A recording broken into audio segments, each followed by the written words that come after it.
সালামের জবাব দেওয়া ওয়াজিব। তো যাই হোক, আজকে এই কুপান্ডবা 2 নং মসজিদের উন্নত গল্পে বিশাল আজমিশন নিয়ে আমরা সভায় এসেছি। এখানে কিছু দিয়ে গেলে আপনি মৃত্যু হওয়ার পর আপনার এগুলো বস্তু আপনার জন্য নাজাতের জরিয়া হবে। সকাল বলেন আমিন। আল্লাহ পাক রব্বুল আলামিন আমাদেরকে এই মসজিদে উন্নতি কল্পে আমাকে আপনাকে কিছু কিছু সবাইকে এই জায়গার মাধ্যমে শিরকত হাসিল করার তৌফিক দান করে দেন। সকাল বলেন আমিন।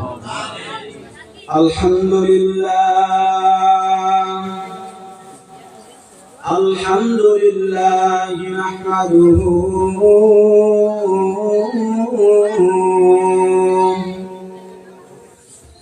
ওয়া নাস্তাঈনুহু ওয়া নাস্তাগফিরুহু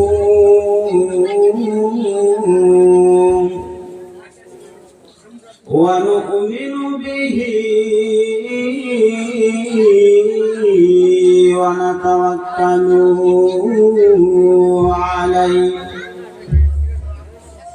ونعوذ بالله من شرور أنفسنا ومن سيئات أعمالنا من يهده الله فلا مضل له ومن يضلله فلا هادي له ونشهد أن لا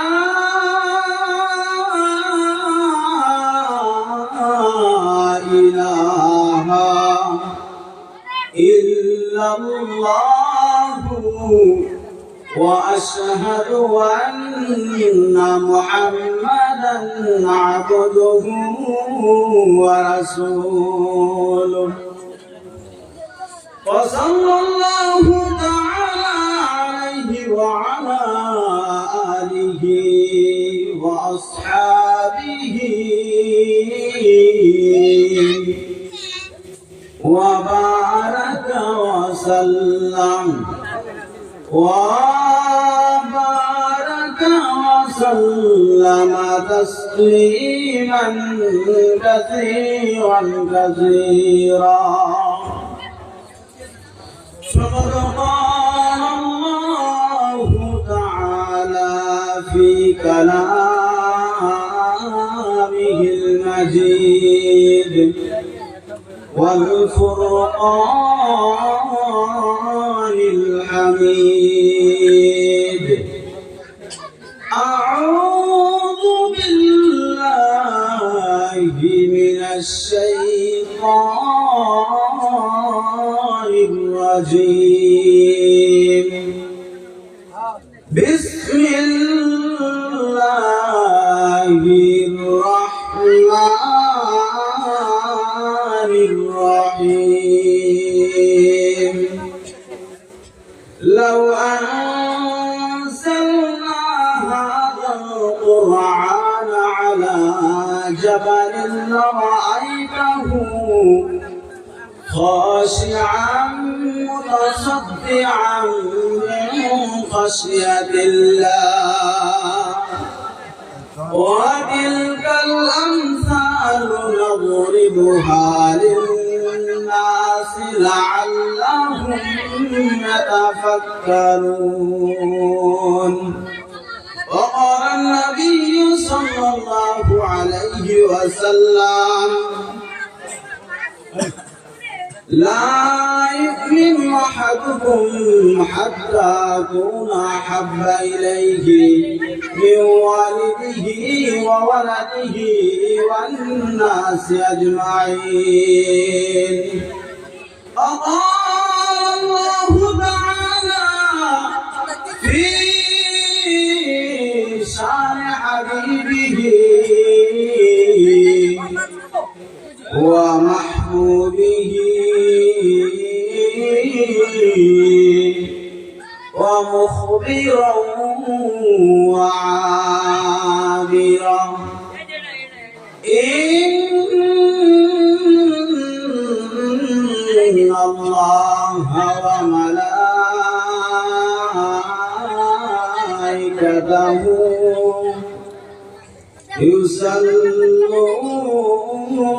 يصلون على النبي يا أيها الذين آمنوا صلوا عليه وسلموا تسليما دون اللهم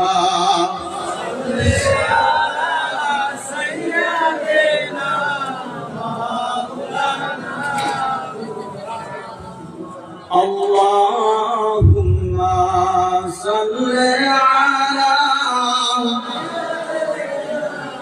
زيد وعلى آل مولانا محمد اللهم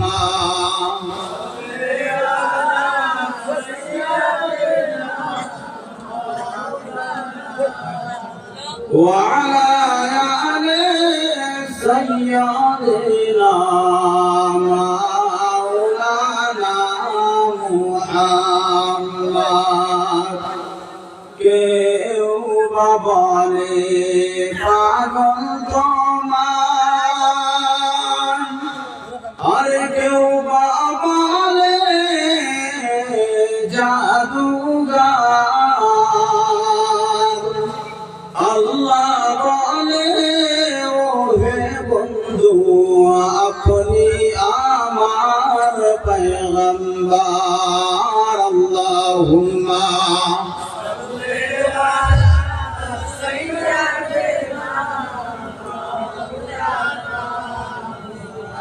وعلى آل مولانا محمد أفضل ذكر لا إله إلا الله لا إله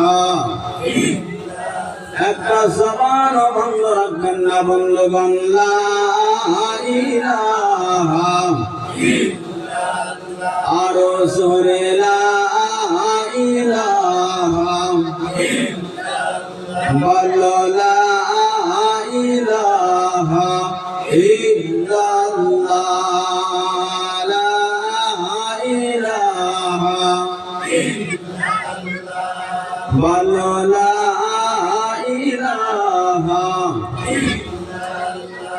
এই কলে মার বন্ধু বেলা এই কলে মার বন্ধু বেলা মোহনে পড়বে মরণ বেলা এই কলে মার প্রেম থাকিলে কবর হবে উজালা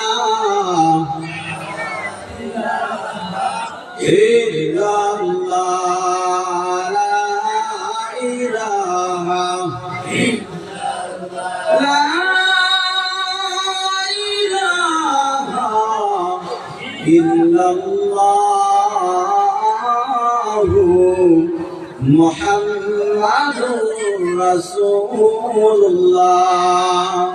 সাল্লাল্লাহু আলাইহি ওয়াসাল্লাম মনে বড় আশা ছিল যাব মদিনায় বলেন মনে বড় আশা ছিল যাব মদিনায় সালাম আমি করব গিয়ে সালাম আমি করব গিয়ে নবীজির রোজায়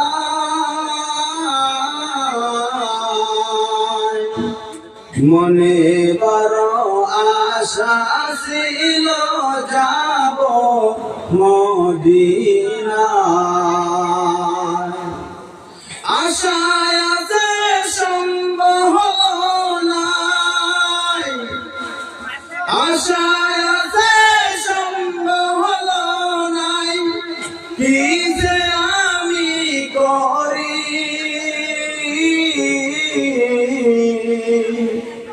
মনে বড় আশা ছিল যাব মদিনায়। কার কার যদি ইচ্ছা আছে বাবা একটু হাত দুটি উঠে আমার আল্লাহকে দেখায় দেন। নারে তাকবীর। ইয়া আল্লাহ তোমার বান্দা যারা হাত তুলেছে রে মাওলা, গভীর রাত এই ঘরের মাধ্যমে বসে বসে তোমার বান্দা তোমার দরবারে হাত তুলেছে রে মালিক। ও আল্লাহ, আমাদের জীবনে একবার যদি হয় ওই মক্কা মদিনায় সফর করার তৌফিক দান করে দেন, সকালে বলেন আমিন। আশা আছে না বাবা? আছে না ইনশাআল্লাহ? যাবো একদিন, যাবো না যাবো? আল্লাহ মিলে একদিন যাব। যাই হোক, সম্মানীয় আজকের মাননীয় ধর্মীয় জলসার সভাপতি সাহেব আমার নামটি নির্ধারিত করেছে, তাই আমি আপনাদের সামনে উপস্থিত।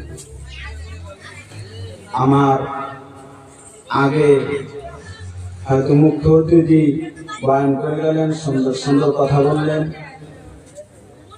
শুধুমাত্র হযরত মাওলানা আব্দুল সত্তার আলী সাহেব কলেজবাড়ি থেকে আসলেন। তারপরে আজকে মুখ্য অতিথি যিনি এসেছেন হযরত মাওলানা মুফতি ইউসুফ আলী সাহেব আপনাদের খেদমতে হাজির হয়েছেন। উনি আছেন আমার পরে স্টেজে আসবেন। উনি এসে কিছু আপনাদের সঙ্গে আলাপ আলোচনা কথা বলবেন কোরআন হাদিস থেকে। ইনশাআল্লাহ আমরা সবাই ইনশাআল্লাহ লাস্ট পর্যন্ত থাকবো তো? থাকবো তো ইনশাআল্লাহ। আল্লাহ যদি হায়াতে তাইয়্যিবা রাখে আমরা ইনশাআল্লাহ মুফতি সাহেবের এবং আখিরি মোনাজাতে শিরকত হাসিল করব, বলেন আমিন। আল্লাহ পাক রব্বুল আলামিন আজকের মাহফিলকে কবুলের মঞ্জুর করেন, সকল বলেন আমিন। আল্লাহ তাআলা আমাকে আপনাকে এমন একটা জায়গার ভিতরে বসার জন্য সুযোগ দিয়েছেন যে রব্বুল আলামিন এই মাহফিলের মধ্যে বসলেই আল্লাহ মাফ করে দেয়। যারা বলেন সুবহানাল্লাহ, আরো যারা বলেন সুবহানাল্লাহ, মুসলমানের মতো বলেন সুবহানাল্লাহ। আছে তো ইনশাআল্লাহ? ইনশাআল্লাহ।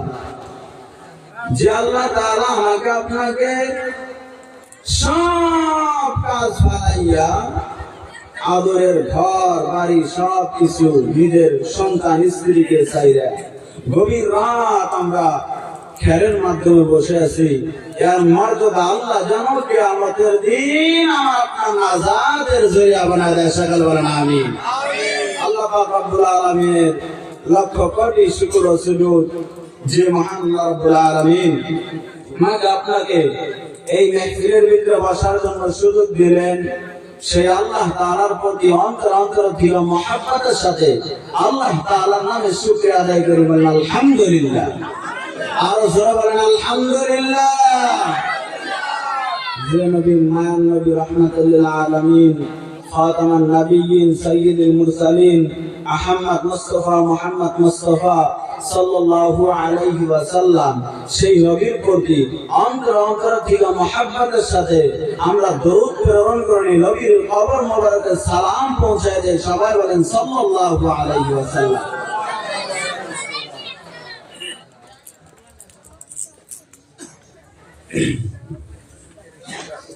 আমরা যে মাহফিলের মাধ্যমে বসলাম বাবা, এখানে বসলে এই জায়গার মাধ্যমে সবাইকে আল্লাহ বসার জন্য সুযোগ দেয় না। এটা আমরা জানি কি জানি না?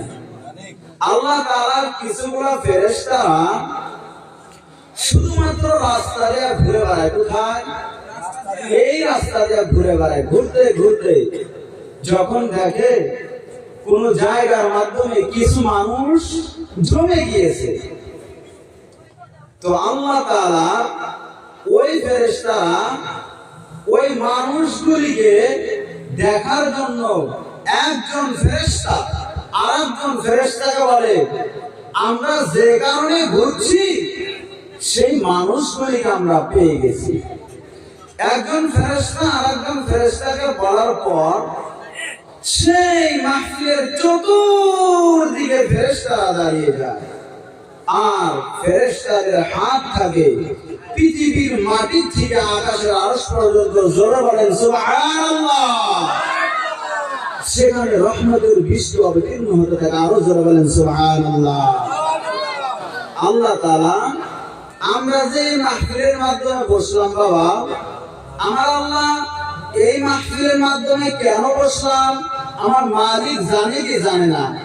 আমার আপনার অন্তরের মাধ্যমে এই মাহফিল থেকে বাহির হয়ে যাওয়ার পর আমি আপনি এখান থেকে বাহির হওয়ার পর আমি আপনি কি করবো আল্লাহ জানে কি জানে না। তো সব কিছু জানা সত্ত্বেও আমার মাওলা আমার মালিক আমাকে আপনাকে এই মাহফিলের মাধ্যমে ঢোকা মাত্রই আমরা যেমন এই দরজা দিয়ে প্রবেশ করলাম, এখানে আল্লাহ তাআলার কিছু ফেরেশতারা এই দরজার মাধ্যমে দাঁড়িয়ে একজন করে বান্দা ঢোকে, আর ওই বান্দার গুনাহ জীবনের জন্ম থেকে নিয়ে আজ পর্যন্ত বান্দা যত গুনাহ করেছে সব গুনাহ ফেরেশতারা বোঝা নামিয়ে রাখছে। বলেন সুবহানাল্লাহ। এখানে যারা আল্লাহর বান্দা বসেছেন, যুবক মুরব্বী বাবারা, আমার স্নেহ ছোট ভাইরা, কারো শরীরে কোনো গুনাহ নাই। এখান থেকে বাহির হওয়ার পর আমরা এই নিয়তি করব, ও মালিক যেমন ভাবে আমাদের গুনাহগুলি ফেরেশতা দ্বারা নামিয়ে রাখলেন, আল্লাহ আর আমাদেরকে গুনাহগুলি তুলে দিবেন না মাওলা। এই নিয়ে আমাদের সকলের আছে কি আছে না বাবা? ইনশাআল্লাহ আছে। বলেন আছে। আল্লাহ তাআলা আমাকে আপনাকে এই মাহফিলের জরিয়া করে আল্লাহ তাআলা যেন কিয়ামতের দিন আল্লাহ দেখেন আমাকে আপনাকে কিভাবে একজন জাহান্নামের প্রতীক থেকে আল্লাহ তাআলা জান্নাতের মেহমান বানায় দেন। বলেন সুবহানাল্লাহ। আমার আল্লাহ রব্বুল আলামিন আল্লাহ যে কত মায়ার আল্লাহ রব্বুল আলামিন সব কিছু জানা সত্ত্বেও সেই ফেরেশতাদেরকে প্রশ্ন করলেন, ও ফেরেশতারা, আমার এই বান্দাগুলি এখানে বসে কি করতেছে, তারা কান্না কেন করে? ফেরেশতারা বলে, রব্বুল আলামিন আপনার বান্দা এখানে বসে কোরআন হাদিসের কথা শুনতেছে। আল্লাহ পাক বলেন, ও ফেরেশতা, আমার এই বান্দা কোরআন হাদিসের কথা কেন শোনে? আমার বান্দা আমি আল্লাহকে কি তারা দেখেছে নাকি? আপনার কসম করে বলছি, আপনার বান্দা আপনি আল্লাহকে দেখে নাই। আপনার কোরআন এবং হাদিসের কথা বিশ্বাস করিয়া আপনার প্রতি ঈমান এনেছে, আপনার কোরআনের প্রতি ঈমান এনেছে। আপনার বান্দা এমন কমজোর করে আল্লাহকে বানাইছেন, আল্লাহর নবীর কিছু হাদিস পাওয়ার পর আপনার বান্দা ওই হাদিসের প্রতি লক্ষ্য করিয়া আপনি আল্লাহর প্রতি ঈমান এনেছে। আমার মালিক বলে, আমার এই বান্দা কান্না কেন করে? ফেরেশতারা বলে, রব্বুল আলামিন আপনার বান্দা জাহান্নাম থেকে মুক্ত চায়, জান্নাত কামনা করে। ফেরেশতারা বলে, আল্লাহ পাক বলেন, ও ফেরেশতা, আমার এই বান্দা কি আমার জান্নাত এবং জাহান্নাম কি তারা দেখেছে নাকি? ফেরেশতারা বলে, রব্বুল আলামিন, আপনার বান্দা আপনার জান্নাত এবং জাহান্নাম আপনার বান্দা কোনটাই দেখে নাই। আল্লাহ পাক বলেন, আমার জান্নাত দেখে নাই, আমার জাহান্নাম আমার বান্দা দেখে নাই। তবু না দেখিয়া মালিক আপনার বান্দা আপনার প্রতি মানেছে, আপনার জাহান্নামের ভয় আপনার বান্দা বিশ্বাস করেছে, আপনার জান্নাতের নিয়ামত আপনার বান্দা বিশ্বাস করেছে। আমার মালিক বলে, ও ফেরেশতা, তোমরা সাক্ষী থাকিও, আমার বান্দা যারা বাড়ি ঘর ছাড়িয়া এই গভীর রাত এর মাধ্যমে বসে বসে কোরআন এবং হাদিসের কথা শুনতেছে, ও আমার ফেরেশতার দল, তোমরা সাক্ষী থাকিও, এই মাহফিলের মাধ্যমে যত আল্লাহর বান্দা বসে গিয়েছে, যুবক এবং যুবক হোক, বৃদ্ধ হোক, বয়স্ক হোক, মুরব্বী হোক, আমি আল্লাহ তাআলা এই বান্দাকে বিনা হিসাবে বিনা আযাবে সবাইকে মাফ করে দিয়েছে। একবার জোরে বলেন সুবহানাল্লাহ। বৃদ্ধ বাবাজি, ও যুবক ভাই, আমার মাওলা আমাকে আপনাকে কেমন করে মাফ করে দিয়েছে। একজন ফেরেশতা বলে, আপনার কিছু বান্দা এখানে দেখার জন্য তারা এসেছে, আপনি কি আল্লাহ তাদেরকেও মাফ করে দিয়েছেন? আমার আল্লাহ রাব্বুল আলামিন বলেন, এ ফেরেশতা, এই দুনিয়ার জমিনের মাধ্যমে আমি বান্দার জন্য গাফফার হয়ে গিয়েছি, দুনিয়ার জমিনের মাধ্যমে বান্দার জন্য আমি সাত্তার হয়ে গিয়েছি। এ ফেরেশতা, তোমরা সাক্ষী থাকিও, আমি আল্লাহ তাআলা এই মাহফিলের মাধ্যমে যত আল্লাহর বান্দা বসেছে, আমি আল্লাহ তাআলা এই বান্দাদেরকে সব গুনাহ মাফ করে দিয়েছে। একবার জোরে বলেন সুবহানাল্লাহ। আমাকে আপনাকে আল্লাহ তাআলা সব গুনাহ মাফ করে দিয়েছে। আমরা তাহলে গুনাহমুক্ত হয়েছে কি হই নাই বলেন? এই মাহফিল থেকে এই নিয়ে কি করব? ও মালিক, আপনি চাইলে আমাদেরকে 1 সেকেন্ডের মাধ্যমে মাফ করে দিতে পারেন। আল্লাহর কাছে এই দোয়াই কিয়ামত পর্যন্ত করে থাকবো।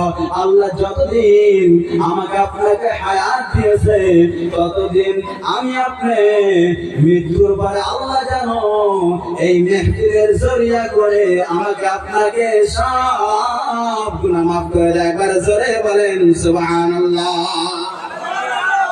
এই জন্য আমার আল্লাহ তাআলা ওই কোরআনের মাধ্যমে এত সুন্দর করে ঘোষণা করে দিয়েছেন, ও আমার বন্ধুগণ,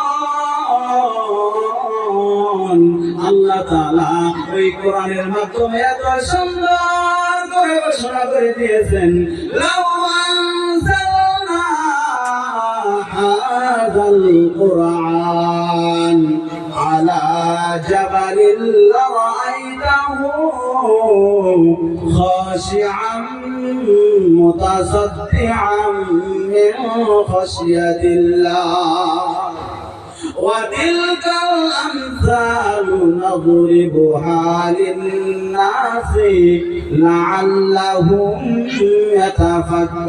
يتفكرون.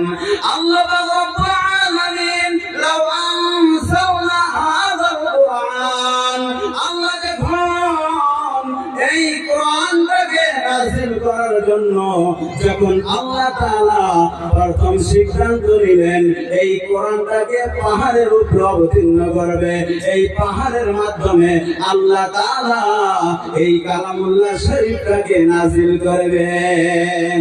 এই সিদ্ধান্ত নেওয়ার পর এই পাহাড় আল্লাহর কাছে ফরিয়াদ করলো, মালিক আপনি এই কোরআনটাকে, আমি পাহাড় এত শক্তি রাখি না, এই কোরআনটা যদি আমার উপর নাজিল করেন, এই কোরআনটা যদি আমার উপর অবতীর্ণ করেন মালিক, আমি এই দুনিয়ার জমিনের মাধ্যমে, এই জমিনের মাধ্যমে রেজা রেজা হয়ে যাব। পাহাড় এই পৃথিবীর মাধ্যমে, এই দুনিয়ার জমিনের মাধ্যমে আমি পাহাড়টা এমন উঁচু করে বানাইলেন, আমি এত বড় করে আল্লাহ আপনি বানাইলেন। আর আপনি মালিক যখন আপনি এই কালামুল্লাহ শরীফটাকে ফয়সালা করে নিলেন, আমার আল্লাহ বলল এই কালামুল্লাহ শরীফটা আমি পাহাড়ের মাধ্যমে অবতীর্ণ করবেন। পাহাড় আজকের ডেট পর্যন্ত কান্না করে রে বাবা, ওই পাহাড়ের জান্নাত ওই দিন থেকে শুরু হয়ে গিয়েছে, এখনো পর্যন্ত জান্নাতের মাধ্যমে পানি পাওয়া যায় কি যায় না বলেন? বাবাজি এই কোরআনটা কোথায় থেকে আসলেন? 6টা স্টোভ আছে, 6টা স্টোভ পার করে আমার আপনার প্রতি এই দুনিয়ার জমিনের মাধ্যমে কোরআনটাকে অবতীর্ণ আল্লাহ করলেন।